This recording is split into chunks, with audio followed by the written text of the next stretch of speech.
এখন কথা বলবো আমাদের একজন পরিশ্রমী মানুষের সাথে, যিনি সারাক্ষণই রুটে ঘাটে থাকেন। সে হঠাৎ করে বসে চা খাচ্ছে।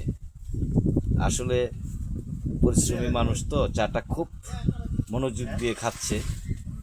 তার সাথে একটু কথা বলবো। ঠিক আছে, আপনি এখন কোথা থেকে আসছেন? আপনার নাম কি? আপনি এতক্ষণে এই সকাল তো ভোরে বের হয়েছেন আপনি।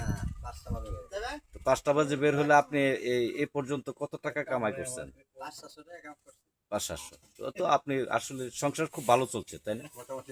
ইনশাল্লাহ। তাই তো আমি মনে করি এই যে মুখে হাসিও আছে। হ্যাঁ, মুখে হাসিও আছে, খুব সুন্দর। আসলে পরিশ্রমী মানুষ কোন সময় থেকে থাকে না, কোনো অভাব বোধ করে না।